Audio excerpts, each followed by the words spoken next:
that little bit of training you get, you think that's going to get you through. But shooting on the old colour reversal film and having to deal with an incident meter was a frightening thing, because ultimately you'd be, let's say, down the river in Waikato, and at the time they were putting in the floating restaurant, and it was early morning, 6:30, 7 o'clock, and very low light conditions, and your incident meter, you hold it up and you think, oh, my goodness, it says nothing.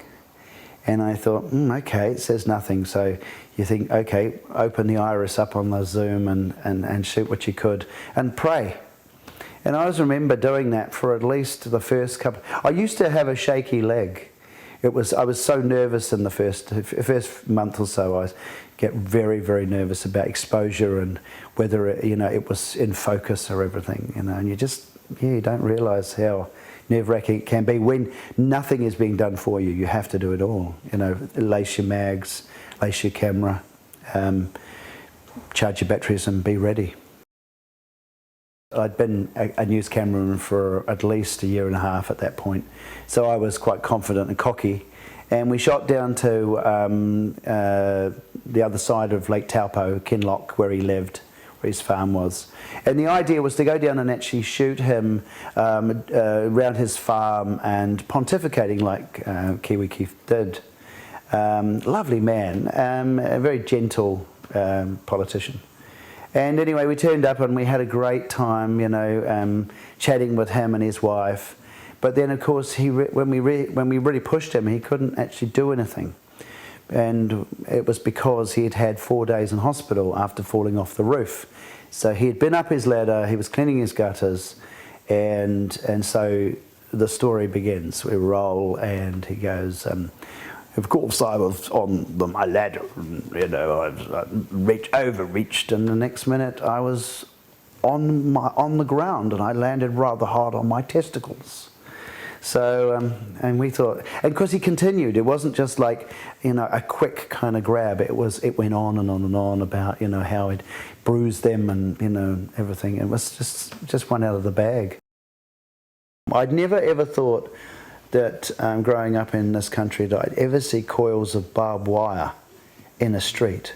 That was, I think, I took my stills camera with me as well, because I thought I'm never going to ever experience this, hopefully ever again. But it was the weirdest thing, having all these policemen just standing there and shoving you, and then the protesters in their motorcycle helmets and pieces of wood flying and brick, and it was horrendous.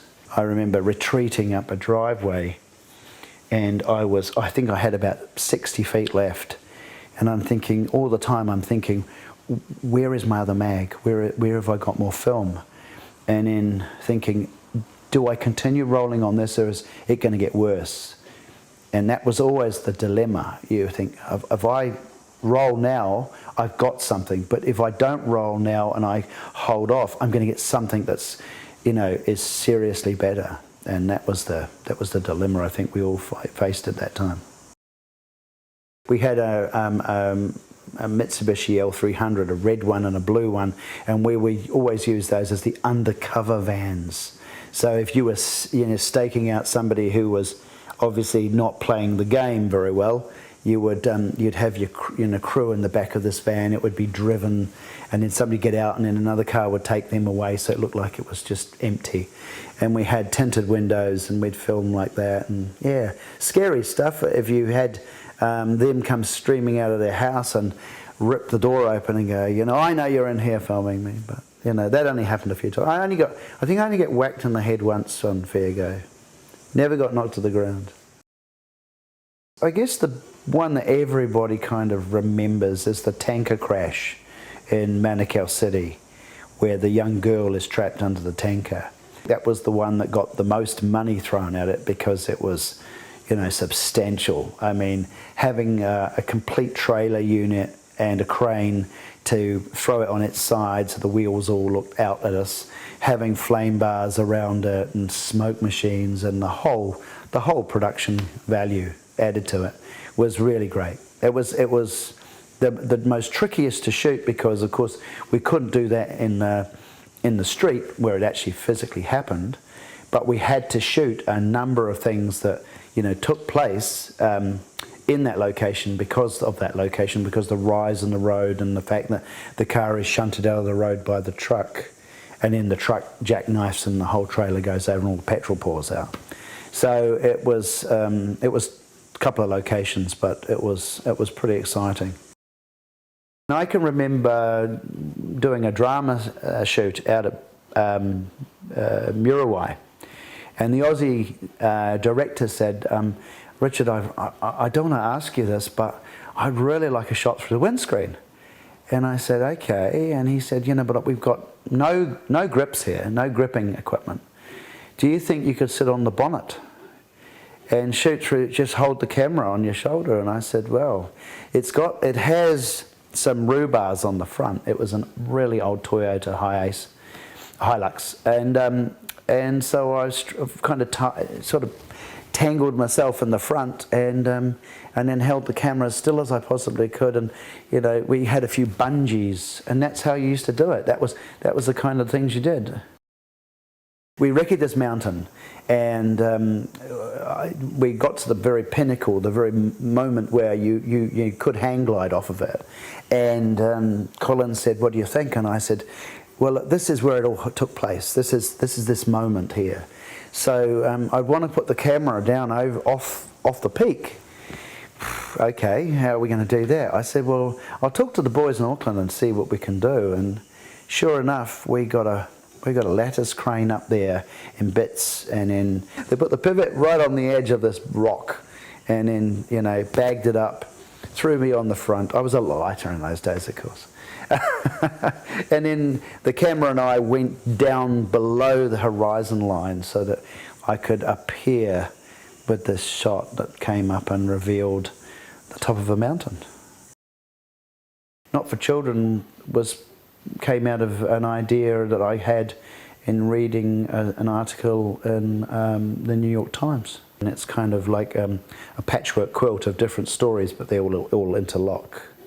So it really starts in London. It has essence of, you know, a bit of a spy thriller. It has, you know, a lot of crime in it, and it focuses on things that I was really passionate about bringing to the screen. The script demanded that we have 7 different environments, 7 countries. The story, the narrative takes place over 7 countries, and to create 7 countries in Auckland, New Zealand, it can be challenging, really challenging. I desperately didn't want to do as much CGI as we eventually did do, but when it comes down to it, you have, you know, little street corners that kind of look like London. You have, you know, sets of steps and stuff, and things that you can sub in, you know, that do have that kind of heritage, English heritage look. The hardest, of course, was doing Libya. Why I would ever want to make a film about Libya in Auckland, New Zealand is beyond me. But still, that was, you know, a key driver of the film, and so we did. So as many before us have, and many did after we'd wrapped, went out to the freezing works at Otahu and crawled around the freezing works for days on end, and shot a lot of stuff that was ultimately going to be green screened with, you know, obviously Libya out the windows. Of course, that was a lot of work because, you know, you've got moving cameras and you've got actors, you know, and you've got you haven't got Libya out the window. You've got a tin shed. So it was a real challenge to get that to work, but we did. And when you watch the Libya sequence, you would think, my goodness, that's pretty clever. We pitched the film down to the Film Commission, but because it's already finished, they're really more interested in marketing. So I've been dealing with their marketing people. At the moment, I'm really hopeful that we're going to go to Cannes with it in May and do the buyers round with it. Because although it's a New Zealand, you know, obviously New Zealand actors, some American actors are in it, but because it's a New Zealand produced film, it kind of, you know, is a bit tricky because it's not a New Zealand story film. It's a global story film made in New Zealand. So it's better to sell it out offshore than trying to sell it here.